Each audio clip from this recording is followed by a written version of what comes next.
Bonjour YouTube, je suis Sébastien et voici une perceuse à colonne Bosch PBD 40. J'ai acheté ça parce que je voulais une perceuse à colonne pour percer les trous droits et à répétition en me faisant beaucoup moins chier qu'avec la perceuse malgré les bons forets Bosch que j'avais acheté précédemment et que vous avez déjà vu. J'ai pris celle-là plutôt qu'un modèle moins cher qu'on trouve mais qui sont pas beaucoup moins chers. Au final, celle-là est à 230 euros je crois quand je l'ai acheté en promo. La réalité, c'est que les autres ont des courroies qu'il faut changer. Alors elles sont sur pied, ce qui est plus pratique puisqu'on a un deuxième étage, donc on peut vraiment percer à travers ce qu'on veut percer sans risquer de toucher l'établi en dessous. Mais les courroies, ça me fatiguait déjà. Je voulais un truc un peu plus simple et je voulais un peu de puissance puisque je compte percer beaucoup d'acier avec et pas tant de bois que ça, même si j'utiliserai pour le bois aussi évidemment. Donc les 300 watts me semblaient un peu light. Donc j'ai pris ça. Parce que quitte à acheter une perceuse à colonne, autant mettre un peu plus pour avoir un truc que je voulais et qui m'offrait un confort d'utilisation que n'offre pas forcément une perceuse à courroie bas moyenne gamme. Forcément, si vous allez chez les pros, c'est encore une histoire différente. Au déballage, c'est plutôt simple, hein, il n'y a rien de très compliqué. On a une garantie 3 ans, c'est mignon, c'est emballé en deux morceaux globalement, la perceuse et sa colonne et le pied. La notice, évidemment, est en un million de langues, mais ça, c'est le monde d'aujourd'hui. Avec des pages changées dans certaines langues parce qu'il devait y avoir une erreur ou je sais pas. Ce qui est intéressant, c'est qu'en regardant quelques avis dessus, j'avais vu que dans certains pays, elle est livrée avec une garde en plastique pour protéger les yeux du mandrin ou le mandrin du regard, je ne sais pas. Celle-ci achetée donc à partir de la France n'a pas de garde pour le mandrin, donc tant mieux. Le pied est une pièce d'aluminium, tout ce qu'il y a de plus sympathique. Je pense que c'est de l'alu, hein, mais au poids, je pense. Ça me semble un peu léger pour être une pièce en fonte. Il y a un trou de centrage pour visser la colonne en place. Et la colonne en elle-même a un cône dans le pied qui permet de l'aligner théoriquement parfaitement avec le pied, en tout cas bien assez pour que le forêt descende dans le trou. Alors, quand on regarde la boîte, elle nous donne un diamètre de perçage maximum de 40 mm. C'est pas vrai. Alors, il y a peut-être des limites de couple, hein, forcément, mais la vraie limitation vient du système de fixation de maintien que vous verrez qui est posé là sur la plaque, sur la base de la perceuse, mais qui, au-delà d'être bien pour le bois, insuffisant pour l'acier si vous percez un diamètre au-delà des quelques premiers millimètres. Hein. Si vous percez du 8, du 10 ou au-delà, ça n'ira pas. Donc là, je vous montre, il y a le pion de centra, enfin d'alignement, et derrière, vous le verrez, il y a le cône pour visser la colonne. Il faut penser à emmancher le système de serrage avant de mettre la colonne. Alors, je pensais qu'il se verrouillait, il se verrouille pas. En fait, c'est juste par pression qu'il se met en contrainte sur la colonne quand il y a quelque chose en dessous. Mais sans ça, il fait rien d'utile. Donc, vous pouvez pas le bloquer, lever ou tourner sur le côté, il va redescendre. Si vous avez vos doigts en dessous, il va vous faire mal. Ça, c'est un peu dommage. La seule solution pour s'en débarrasser quand on veut pas s'en servir, c'est de le mettre sur le côté et de le laisser tomber.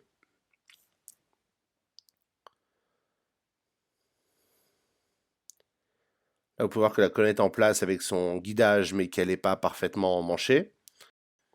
Et il y a derrière cette petite vis à visser qui a une tête conique qui vient se prendre dans la colonne pour centrer l'alignement de celle-ci. Pas besoin de serrer très fort puisque le but est de centrer, pas de maintenir. Il y a peu de chances qu'elle s'en aille toute seule, quoi que vous fassiez.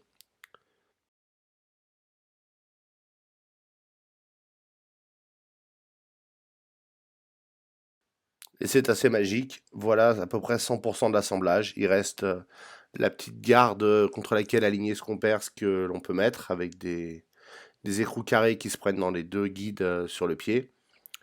Mais là, globalement, il reste qu'à la brancher pour pouvoir commencer à l'utiliser. Encore un avantage de ne pas avoir de courroie, c'est qu'il n'y a pas de changement de courroie à faire pour passer d'une vitesse de perçage à l'autre, notamment si vous percez de l'acier, c'est ce qui m'a motivé. Si vous voulez commencer par un petit trou en 4 mm pour ensuite en faire un en 8, en l'agrandissant. Pas besoin de changer la vitesse des forêts puisque la vitesse des forêts varie en fonction du diamètre. Alors pour descendre la perceuse, on se sert de la roue. Je la trouve pas ultra pratique en termes de démultiplication parce que d'un geste, vous pouvez pas faire toute la descente. Je regarderai pour trouver une boule de volant à mettre dessus pour pouvoir éventuellement descendre tout d'un coup, ou en tout cas faire tout d'un geste. Et vous voyez derrière comment ça se passe avec le ressort. Si on veut descendre la perceuse, il faut desserrer ce que vous me voyez desserrer. Et à ce moment-là, quand on la descend, elle descend et où elle monte avec son guide qui n'est plus maintenu. Et on peut replacer le point de départ en resserrant donc ça ensuite. Et on a un nouveau point de départ pour la descente. Pour ce qui est de verrouiller la garde en haut, il y a cette tige qui sert de limite. Et quand on resserre, on bloque la tige qui n'est jamais qu'une tige de plongée qui vient buter telle qu'on l'a réglée. Donc c'est pas mauvais comme façon de le régler. Ce qui est un peu dommage, c'est qu'il n'y a pas d'échelle graduée pour vous donner la profondeur choisie. Donc c'est à l'œil et non pas à la mesure. C'est pas très grave. On peut probablement mesurer assez facilement avec un mètre, mais enfin c'est un petit oubli qui est un peu dommage, c'est qu'on n'a pas de graduation pour la descente. Alors comme on a la graduation, enfin la quantité de descente sur l'écran, on peut s'en servir, mais il faut avoir d'abord mis en route la perceuse, qui a deux modes. D'abord le premier cran avec le bouton rouge allume l'écran, et le deuxième cran va mettre en route le mandrin. Donc on peut faire nos réglages et nos essais et régler la vitesse qu'on veut avant d'allumer la perceuse et on appuie sur le bouton pour l'arrêter. C'est assez merveilleux. Il y a deux positions sur le côté 1 et 2 qui, à mon sens, règlent la plage de vitesse. J'ai pas bien compris pourquoi il y avait deux réglages. Je l'ai utilisé en 2 puisque c'est celle qui me permet les vitesses pour l'acier. Et voilà la bête.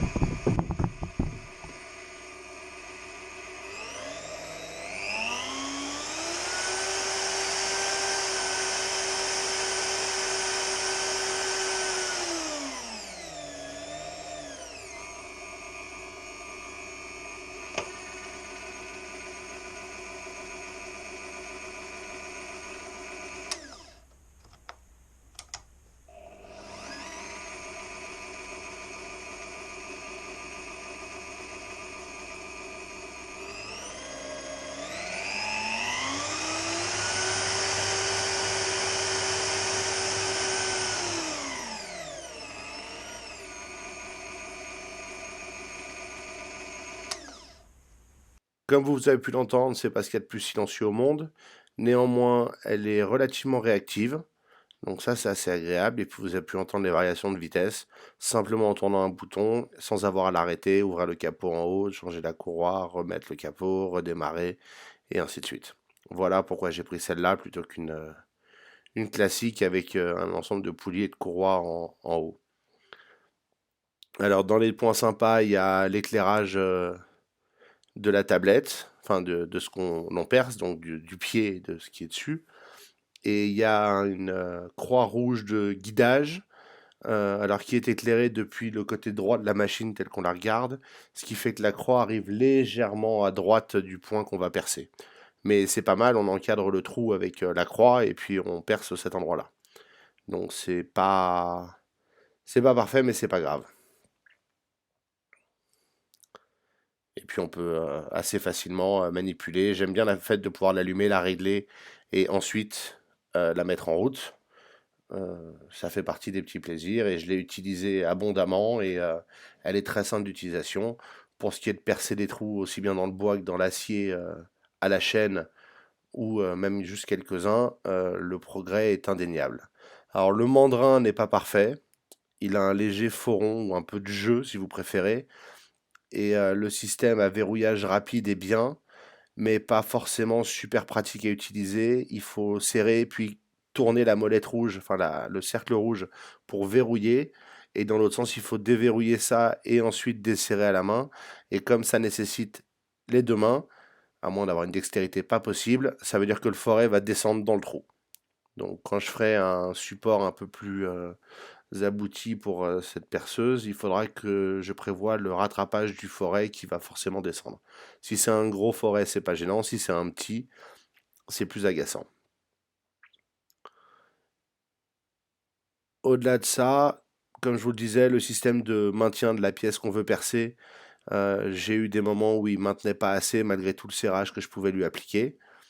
Euh, le guide est bien, mais il n'est pas non plus impressionnant. J'aurais aimé qu'il soit antidérapant en dessous ou avec une quelconque surface autre que simplement peinte, puisque il faudrait le serrer extrêmement fort pour arriver à le faire résister à percer de l'acier où il y a avec des gros forest qui entraînent l'acier et essaient de le faire pivoter. Ou des petites pièces pareilles, elles veulent pivoter. On peut pas les maintenir avec l'embout qu'on a avec le système Bosch, donc il faut que je me trouve un système de verrouillage pour maintenir tout ça. Alors c'est sûr, ça comme ça, c'est très pratique à utiliser, mais il faut des pinces plus sérieuses. Voilà comment fonctionne le système par défaut. On perce entre les deux dents de la fourche, et c'est là que sont les 40 mm qui sont théoriquement la limite. Et une fois que c'est appuyé, en fait, on contraint l'ensemble en essayant de le mettre en V, et ça force à la fois sur la colonne et sur la pièce. Le concept est pas mauvais, ça tient juste pas assez si on essaie de percer du sérieux. Là, c'est facile pour l'essai, c'est de l'acier de 2 mm d'épaisseur, c'est un carré de 30 mm. Et un petit forêt, ça doit être du 4,5 que j'ai pris, je pense, quelque chose comme ça, puisque j'ai cassé le 4 précédemment. Et je vais mettre un peu d'huile pour lubrifier, mais je me suis aperçu que l'huile ne servait réellement que si on perce beaucoup pour refroidir le forêt. Mais avec cette perceuse, c'est d'une facilité déconcertante par rapport à percer avec aussi bien la perceuse sans fil que la perceuse filière que j'ai et que vous avez déjà vu en vidéo. Il y a une réelle différence et un réel progrès. Une fois la vitesse réglée, il ne reste plus qu'à percer. Je vous laisse écouter le bruit avec plaisir.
Et voilà, donc ça perce très bien. Il y a un léger fauron, je vous dis, ou jeu dans le mandrin. Je regarderai si je peux le remplacer par un mandrin à clé un peu plus sérieux. C'est ce qui fait que vous entendez un léger bruit de frottement quand je représente le forêt après avoir percé le trou, aussi bien avec le petit qu'avec le gros. Au-delà de ça, j'ai rien à lui reprocher. J'ai percé de nombreux trous. Le système de verrouillage mérite d'être revu quand on veut percer plus gros.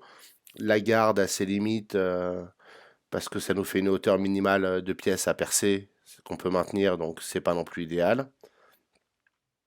Mais le résultat est tout à fait satisfaisant. Et dans le bois, ça perce comme dans du beurre, évidemment. C'est du bois et une perceuse à colonne professionnelle, donc enfin semi-pro ou amateur plus. Mais dans tous les cas, je suis extrêmement content de cet achat. Vous me verrez l'utiliser dans plusieurs projets à l'avenir et je vais arrêter de galérer à percer des trous droits ou à répétition. Néanmoins, il va falloir que je fasse un support pour la surélever un peu pour que les saletés puissent tomber et que je la fixe quelque part pour qu'elle soit maintenue solidement.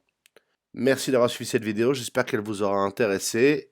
Si c'est le cas, pensez à la liker et à vous abonner, parce que c'est la seule chose qui sponsorise ces vidéos, c'est vos abonnements et vos likes. Et si vous avez des questions ou des remarques, les commentaires sont là pour ça.